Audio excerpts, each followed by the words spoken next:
Sorry, y'all. Some stupid notice came up on my phone. But anyway, I'm trying to pick up exactly where I left off. It basically, my whole point was that if me living out of my car is what I have to do to prove that I can take care of myself, then guess what I'm gonna do? That's exactly what I'm gonna do. So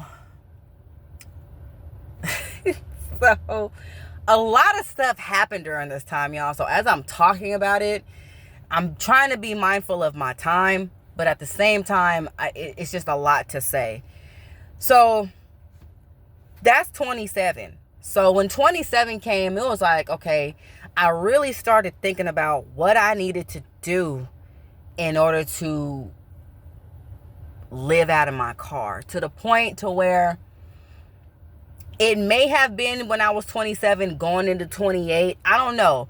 But somewhere between 27 and 28 was when I finally said, okay, how do I live out of my car? What resources do I need to have? How do I do this? And you know what I did?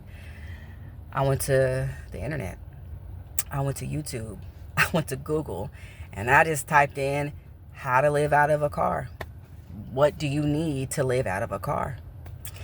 And I researched that, and I thought about it, of course, and I just contemplated that, tried to imagine what it would be like, and all of that stuff for a minute, for a cool little minute. And I remember one time I drove around the corner from my mom and my stepdad's house, and I just parked in the car, and I just sat.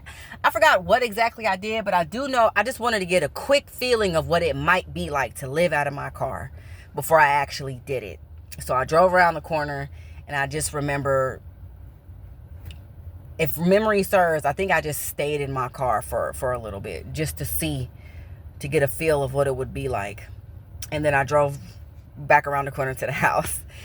And so fast forward, at the time, again, I'm still living at home. I haven't moved out yet. My mom is just like, you know what? I'm done with renting. I want to buy another house.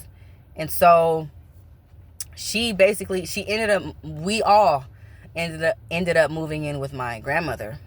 And just to be able to save up money, because y'all know, especially if you're in California, you know how expensive it is out here. And it's so hard to get ahead a lot of time, even if you are making decent money.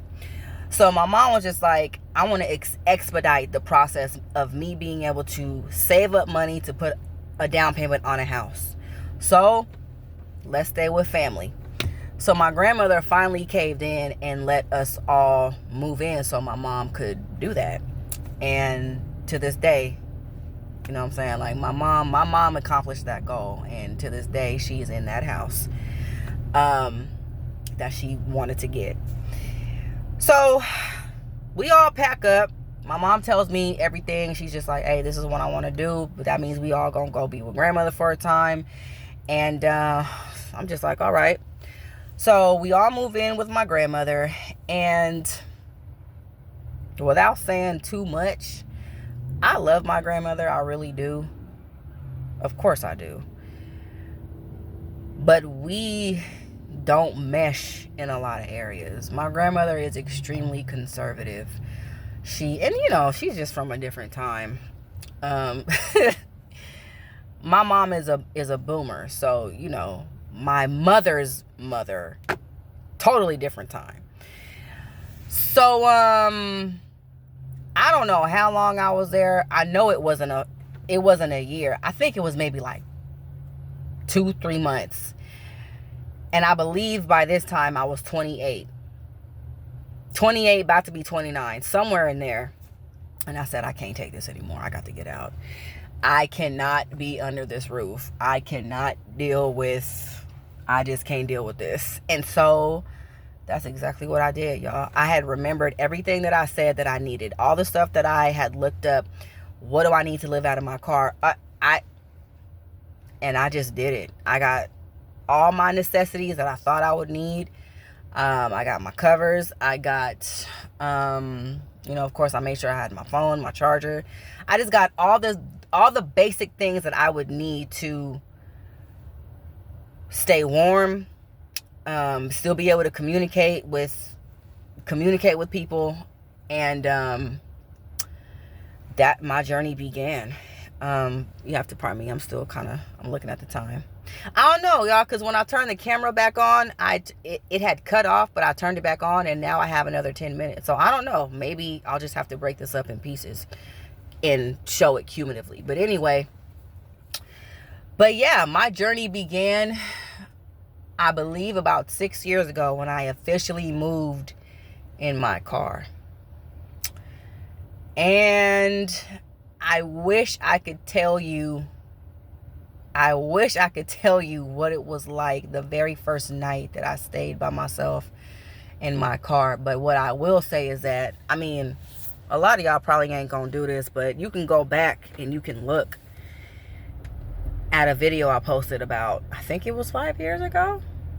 It was some years ago.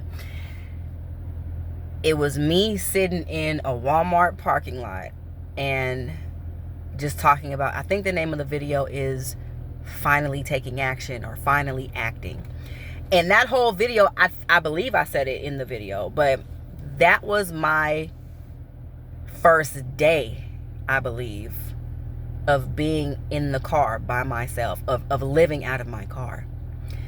And I don't remember the very first night, but I remember that.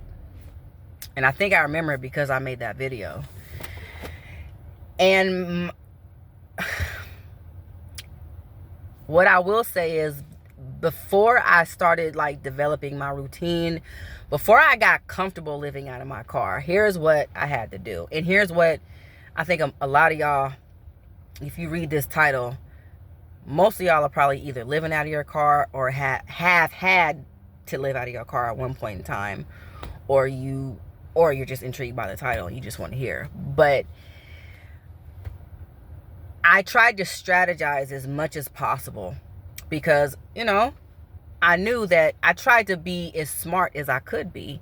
I tried to make sure that I was in decent neighborhoods when I parked. I tried to make sure that, you know, I knew where I could shower, where I could go to the bathroom. And some of that stuff, it was trial and error.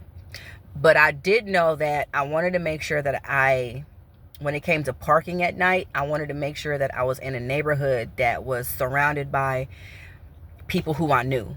So that if anything went down, all I had to do was get out the car and run to the people who I knew and just, you know, bang on the door. Hey man, it's Cherie. Yeah, I know I'm out here. It's really late, but something's going on. Can you let me in? Like, that's the mindset that I have, just in case any emergency came up.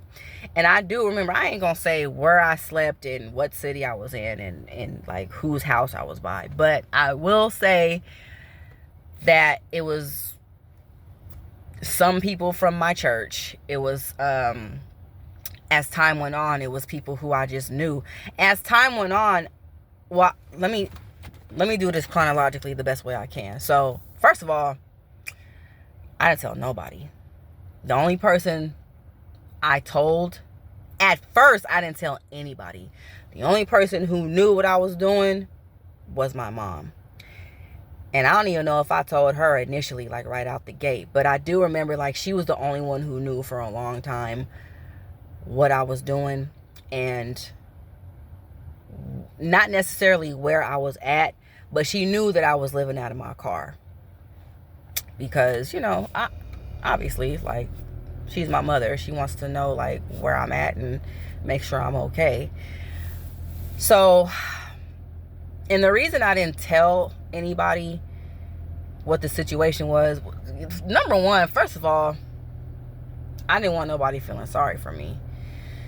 Number two, I didn't feel like people being in my business. I didn't feel like explaining to people, well, you know, this is just where I'm at in my life, and this is what I want to do. And just hearing people's criticism and their judgment and hearing what they had to say, I just didn't want to hear none of that. Even if they tried to offer to help, like I said, I just wanted to do this to prove to myself that I could take care of myself. So I didn't want help from anyone because I wanted to take care of myself.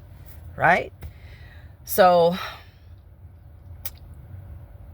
as time went on, the more I got to know people and the more, I kind of didn't care if certain people knew.